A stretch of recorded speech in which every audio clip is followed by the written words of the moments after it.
Genesis 30. When Rachel saw that she wasn't having any children for Jacob, she became jealous of her sister. She pleaded with Jacob, "Give me children or I'll die." Then Jacob became furious with Rachel. "Am I God?" he asked.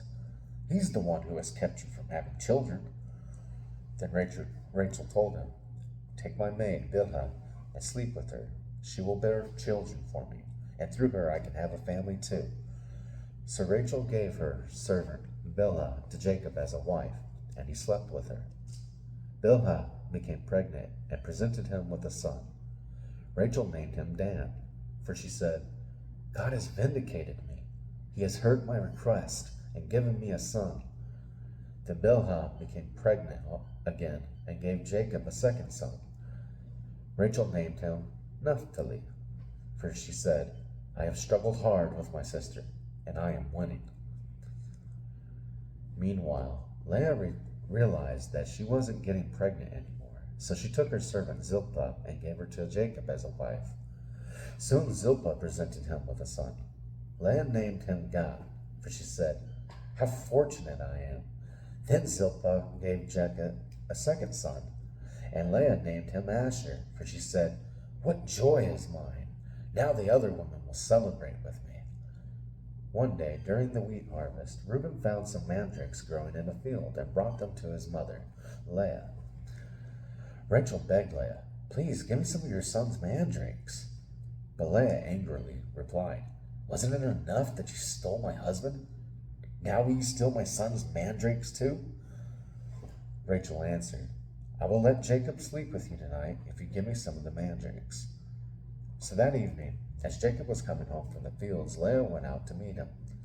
"You must come and sleep with me tonight," she said. "I have paid for you with some mandrakes that my son found."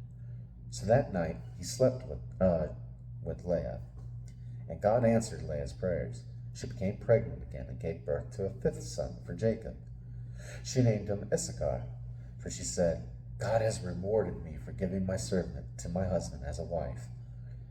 Then Leah became pregnant again and gave birth to a sixth son for Jacob. She named him Zebulun, for she said, "God has given me a good reward. Now my husband will treat me with respect, for I have given him 6 sons." Later she gave birth to a daughter and named her Dinah.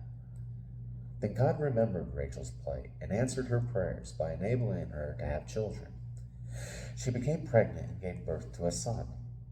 "God has removed my disgrace," she said.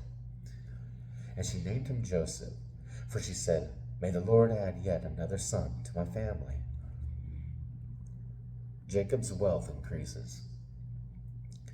Soon after Rachel had given birth to Joseph, Jacob said to Laban, "Please release me so I can go home to my own country. Let me take my wives and children, for I have earned them by serving you, and let me be on my way. You certainly know how hard I have worked for you." "Please listen to me," Laban replied.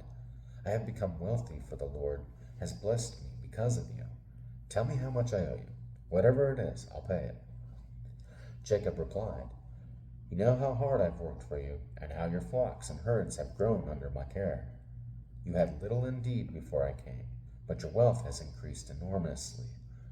The Lord has blessed you through everything I've done. But now what about me? When can I start providing for my own family?" "What wages do you want?" Laban asked again. Jacob replied, "Don't give me anything. Just do this one thing, and I'll continue to tend and watch over your flocks. Let me inspect your flocks today and remove all the sheep and goats that are speckled or spotted, along with all the black sheep. Give these to me as my wages. In the future, when you check on the animals you have given me as my wages, you'll see that I have been honest. If you find in my flock any goats without speckles or spots, or any sheep that are not black, you will know that I have stolen them from you." "All right," Laban replied, "it will be as you say." But that very day, Laban went out and removed the male goats that were streaked and spotted, all the female goats that were speckled and spotted, or had white patches, and all the black sheep. He placed them in the care of his own sons, who took them a 3 days' journey from where Jacob was. Meanwhile, Jacob stayed and cared for the rest of Laban's flock. Then Jacob took some fresh branches from poplar, almond, and plane trees and peeled off strips of bark, making white streaks on them. Then he placed those peeled branches in the watering troughs where the flocks came to drink, for that was where they mated. And when they mated in front of the white streaked branches, they gave birth to young that were streaked, speckled, and spotted. Jacob separated those lambs from Laban's flock, and at mating time he turned the flock to face Laban's animals that were streaked or black. This is how he built his own flock instead of increasing Laban's. Whenever the stronger females were ready to mate, Jacob would place the peeled branches in the watering troughs in front of them. Then they would mate in front of the branches. But he didn't do this with the weaker ones, so the weaker lambs belonged to Laban, and the stronger ones were Jacob's. As a result, Jacob became very wealthy, with large flocks of sheep and goats, female and male servants, and many camels and donkeys.